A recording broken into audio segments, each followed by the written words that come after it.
Dios les bendiga, amados hermanos y amigos en cualquier parte del planeta que están escuchando El Consultorio del Alma, una serie que hemos preparado con todo nuestro corazón para ti, para la iglesia del Señor en cualquier parte de la tierra, a fin de tratar los problemas que la Biblia revela sobre el alma, pero qué bueno que también podamos tratar aquí los remedios que la Biblia da para los problemas del alma, porque la palabra de Dios nos enseña que en Dios hay un remedio para todas las enfermedades del ser humano. Las peores son las enfermedades del alma y por eso tratamos aquí en el Consultorio del Alma cómo Dios nos puede ayudar a mejorar y a ser sano completamente de las diferentes dolencias que el pecado original dejó en esta raza humana. Estamos tratando hace unos días en una serie sobre los vasos en la casa del alfarero. Lo que trata es de enseñar la Biblia, como dice en Isaías, que Dios es creador de Jacob, pero formador de Israel. Y bajo esa palabra de Dios dicha al pueblo de Israel, como Dios crea algo, pero después lo forma hasta llevarlo a la imagen de lo que Él quiere que esa persona o pueblo sea. Tratamos de entender por la Biblia que cada uno de los que estamos en este camino de la fe somos peregrinos de la tierra al cielo, y mientras vamos a la patria celestial, todos los días, 24 horas del día, el Espíritu Santo trata con nosotros para perfeccionarnos, santificarnos, de modo que el Señor nos creó en Cristo, pero luego va transformándonos para que lleguemos a la estatura de la plenitud de Cristo, aquel varón perfecto, el modelo de vida cristiana que es Cristo mismo, el bendito Hijo de Dios nuestro Salvador. En algunos de los tratamientos pasados vimos el vaso de honra, el vaso escogido, pero en este día queremos hablarte específicamente sobre un tipo de vasos que están en la Biblia y que también están en la casa del alfarero, que se llaman exactamente vasos de misericordia. En el libro de Romanos capítulo 9 y versículo 23, la Biblia habla de los vasos de misericordia que Él, Dios, preparó de antemano para gloria, y dice que a esos vasos Él los ha llamado, y cita que esos vasos somos nosotros, tanto de los judíos como de los gentiles, porque el pueblo de Dios es el pueblo que ha creído que Jesucristo es el Hijo de Dios, sea que ese creyente sea un judío creyente en Cristo o un gentil como tú y yo que hemos aceptado que la salvación es por la fe en el bendito Hijo de Dios. Así que hablando de los vasos de misericordia en la casa de Dios, vemos aquí en la escritura que acabamos de tratar de leer que el Señor habla de ellos como vasos que Dios preparó de antemano. Sí, porque en el cuerpo de Cristo no todos tenemos igual función. Dice la palabra que somos un cuerpo, pero cada hermano es un miembro diferente del cuerpo de Cristo, aunque cada uno es a la vez miembro del otro porque estamos en el cuerpo. Y Dios preparó de antemano que algunas personas salvadas sean exactamente vasos de misericordia que Él prepara, y Él los llama para un uso especial en la casa de Dios. Antes de explicarte cómo hallamos estos vasos en la iglesia o estos hermanos en la casa de Dios, tengo que remitirme a la alfarería judía otra vez para hablarte de qué eran aquellos vasos de misericordia en la vida práctica de un alfarero que hacía de barro vasijas para vender en su tienda y que las personas vinieran a usarla cada una en su calificación.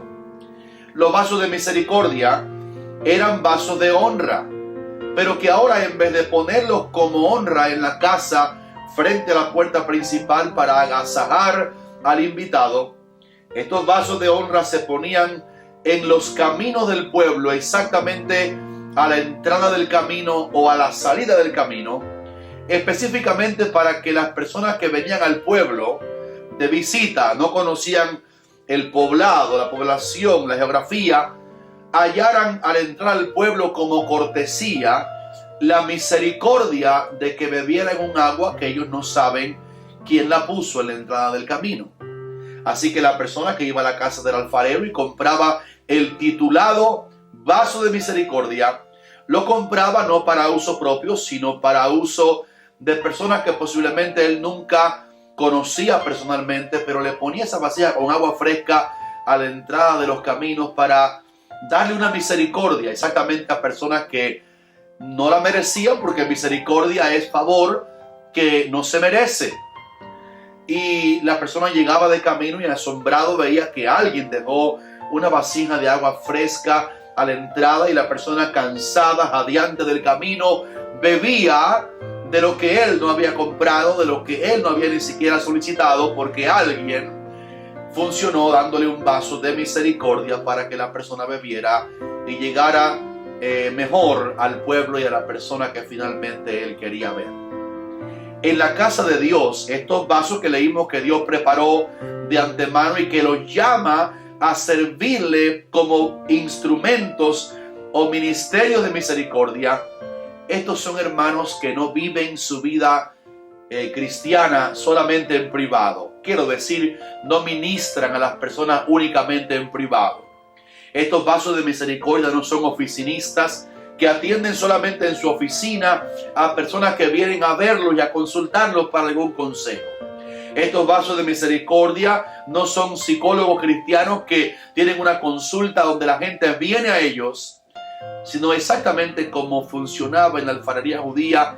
Estos son cristianos que el Señor llama y los coloca, los manda a trabajar en lugares difíciles, inhóspitos, muchas veces en lugares despreciados por otros. Hemos conocido la tristeza de personas que intentan servir al Señor, pero ellos quieren elegir un lugar de mucha honra en el cual vivir para ministrar. Pero qué lindo cuando Dios llama a alguien como un vaso específico para dar misericordia y la persona dice sí al llamado de Dios para ir a un lugar difícil, donde, repito, muchos otros se negarían a vivir y a trabajar allí, pero ellos van en medio de un pueblo que aparentemente no merece, posiblemente un lugar que ha tenido mala fama, un lugar difícil para la fe, un sitio, pueblo, campo, quizás una selva, donde otros han ido por un tiempo sin triunfar respecto al ministerio, no han visto mucho fruto, pero el Señor llama a estas personas y los envía a un lugar difícil para que las personas que están allí, que otros desprecian, tengan en su comunidad a un instrumento que le dé de eso que la Biblia dice que Dios es rico en ello. Dios es rico en misericordia. ¿Te das cuenta que tú y yo vivimos en este mundo por la misericordia de Dios? Dijo Jeremías en el libro de Lamentaciones que es por esa misericordia que no hemos sido consumidos, porque no merecemos el bien de Dios. Y continuamente por yerro ofendemos a nuestro Señor. Dice la Biblia que si alguno no ofende en palabra, ya es un varón perfecto, así que merecíamos el castigo. Pero el hecho de que tengamos a Cristo que murió en la cruz para salvarnos, obviamente es una obra de la misericordia de Dios.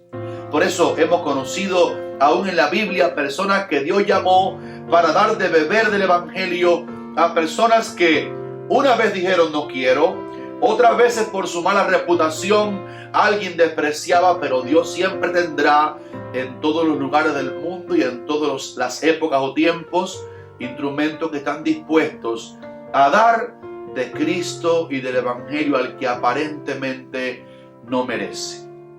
Quiero ponerte en perspectiva por la Biblia algunos ejemplos de vasos de misericordia en la casa de Dios. Por ejemplo, cuando vemos la vida de Cristo, encontramos que la primera vez que se habló a uno de los discípulos de él y se dijo que Jesús de Nazaret era el Mesías, esta persona preguntó, ¿de Nazaret puede salir algo de bueno? Sin embargo, en Nazaret, que históricamente era un lugar de mala fama, de mala reputación, en que había algunos antros de maldad ubicados en los tiempos en que José y María vivían allí se crió por 30 años Jesús. En ese lugar fue que Dios eligió plantar por 30 años antes de él manifestarse al mundo como predicador, salvador, sanador y Mesías. Él vivió en Nazaret, en un lugar de poca reputación, donde había que dar misericordia a las personas que tenían mala fama, que aparentemente no lo merecían. Pero así como preguntó aquel hombre, la respuesta es sí. De Nazaret pudo salir algo de bueno, porque de ahí salió a la palestra pública el hombre más grande que ha habido en la tierra, a la vez el Dios manifestado en la persona de Emmanuel, Jesucristo, que es Dios con nosotros. Así Jesús se codió con personas aún de baja reputación. Por eso los fariseos, que para nada entendían que Dios podía usar personas como vaso de misericordia, criticaban. Eran detractores de Cristo porque Él comía con las personas de una baja calaña social, pero no para codiarse obviamente con su pecado, sino para brindarles la vida eterna a ellos, que otros religiosos de la alta casta los despreciaban. Pero como dijo Cristo, Él no vino para ser servido, sino para servir. Él es un vaso de misericordia a los que no lo merecen. En el mundo lo manifestó fehacientemente y quedó registrado en el bendito libro de Dios que se llama la Santa Biblia. Por eso comía con pecadores, con publicanos. Por eso las personas como aquella mujer que vino en casa de Simón el fariseo de mala reputación, se encontró con un vaso del cual ella pudo beber lo que ella no merecía aparentemente, pero que Cristo vino para dar vida exactamente al que no la merecía. Me fascina leer en la Sagrada Escritura a Cristo cuando Él decía, yo vine a buscar, dice, yo vine a buscar y a salvar lo que se había perdido. Es como Felipe, allá por Hechos capítulo 8, cuando la persecución que hubo, ustedes saben, con motivo de Esteban y un hombre llamado Saulo, que era de Tarso, persigue la iglesia con una tremenda furia religiosa y pensando que rendía Saulo culto a Dios, perseguía a los de este camino de la fe de Cristo.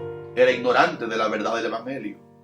Y Hechos capítulo 8 se abre diciéndonos aquellos que fueron esparcidos con motivo de la persecución.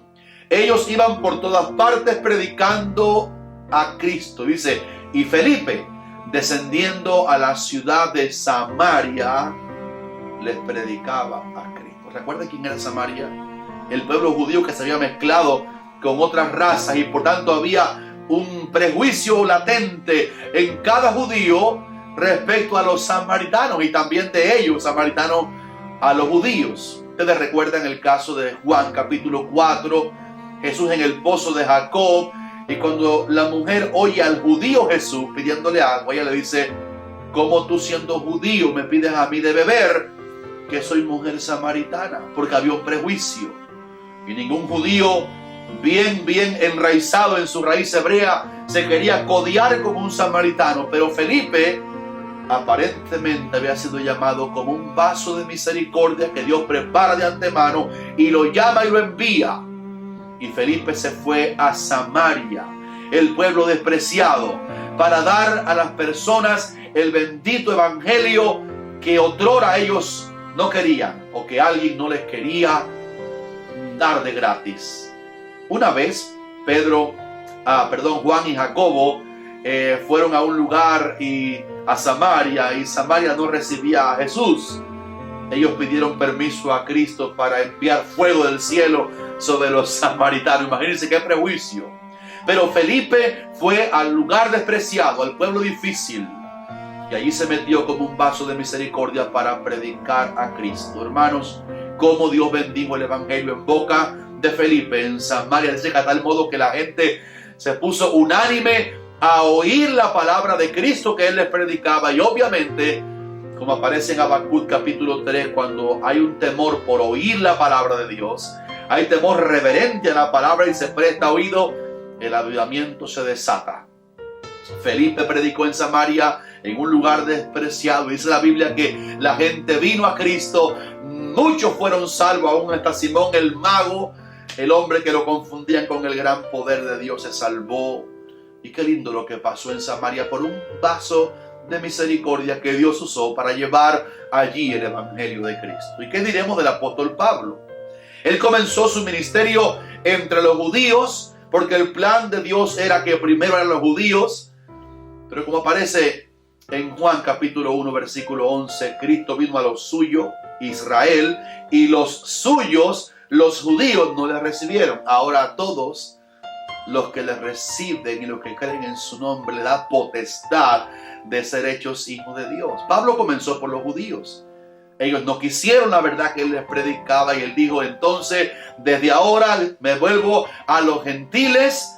Y Pablo fue a predicar al pueblo que los judíos despreciaban y el Señor lo constituyó a él como apóstol y maestro de los gentiles en fe y verdad. Y gracias a que Saulo y después Pablo llegó a ser el gran perito de la fe gentil, nos dio 13 o 14 epístolas y hebreos, también de su autoría, que nos narran cómo Dios tenía un plan de salvar y doctrinar a los gentiles para también hacerlo un pueblo suyo, preparado y apto para toda buena obra, porque hubo un Pablo que aceptó el reto de ir a un pueblo gentil que los judíos le llamaban como perro asqueroso, pero que eran algo especial, porque de tal manera amó Dios al mundo que dio a su Hijo para que todo aquel que en Él cree, no se pierda, mas tenga vida eterna. Hay dos verdades concluyentes que se desprenden de aquí.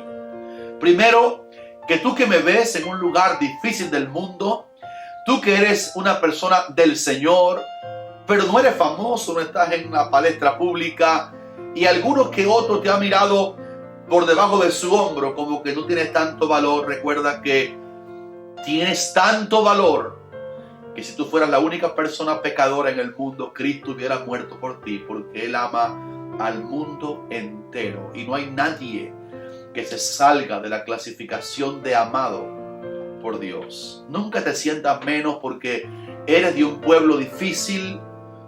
Una vez dijo un profeta en la Biblia que él venía de un pueblo inmundo de labios, fue Isaías en el capítulo 6, y un pueblo en el que habitaba él que era de maldad, pero de ahí lo sacó el Señor también a Isaías.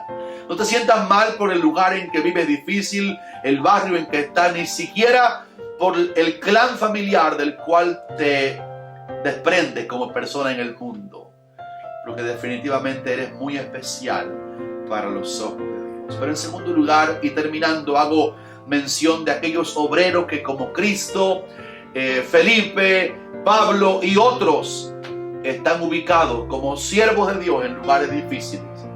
O quizás todavía no estás ubicado, pero sientes un llamado consumidor a irte a un lugar que otros no quisieran ir. Te quiero animar que no desobedezcas la voz de tu alfarero, porque quizás el Dios que te creó en el vientre de tu madre te ha estado formando como alfarero por mucho tiempo a ti para ubicarte como un vaso de misericordia. Y mis caros hermanos, qué lindo es dar a otros lo que aparentemente no merecen. Dice la palabra de Dios, la Biblia, es más bienaventurada cosa dar que recibir. Querido, cuando uno ministra a personas en lugares difíciles y usted ve que ellos agradecen que tú estás allí sirviendo al Señor, haciendo la obra de Dios y llevando el pan de vida a personas que otros quizás no estarían dispuestos a ir porque ellos son otra cosa en la casa de Dios, pero a ti te puede llamar el Señor como un vaso de misericordia para servir. Recuerdo cuando yo era muy joven, todavía estaba recién casado con mi esposa y fuimos a ver al superintendente de la iglesia Asamblea de Dios en que trabajábamos en Cuba y le dijimos, hermano, tenemos un llamado a servir a Dios en el pastorado en aquel tiempo también, y le dijimos una condición. La condición era muy cómoda. Le dijimos, mándenos a cualquier lugar que usted sepa que hace falta nuestra humilde labor. Si hay corriente eléctrica o no, eso no va a cambiar la decisión de ir. Si el agua no viene por tubería, sino que es de un pozo, estamos dispuestos a ir. Y el Señor nos mandó a un lugar difícil que no había electricidad ni agua potable. El agua era exactamente de un pozo. Allí trabajamos con gozo, porque te puedo asegurar que si le dices que sí a Cristo para trabajar en cualquier campo de acción difícil, no se dormirá el que te guarda. Sentirás el gozo de servir al Señor en lugares inhóspitos, en lugares de rebelión a la fe, aún de persecución. Pero recuerda que el mundo llama a los capacitados, pero Dios capacita a los llamados. y antes y durante y todo el tiempo que trabajes en su obra, Él te va a seguir sustentando, capacitando y ayudando para que siga siendo una bendición a miles que Dios te ha puesto para ellos, para que le des misericordia. La misericordia es mejor que la vida, porque vivir sin ella no es vivir. Pero estar casi muerto en el pecado y venir alguien a verte y darte misericordia del Evangelio de un Cristo que vive, que después de morir en la cruz se levantó y reina con poder y viene pronto, eso es mejor que el agua fría para el cuerpo. Es misericordia para la cual Dios llama a alguien en este día. Dile que sí a Dios. Si ya estás en un campo difícil, no te vayas antes de tiempo de ahí. Cumple el ministerio que recibiste en el Señor. Este es el pastor Eliseo Rodríguez de la iglesia Monte de Sion, aquí en Miami, Florida, que te invita a la próxima entrega de otro consultorio del alma, con otra sección de vasos en casa del alfarero. Que la paz de Dios te gobierne y te bendiga en este día muy especial, y este sea un día de misericordia para ti. Amén.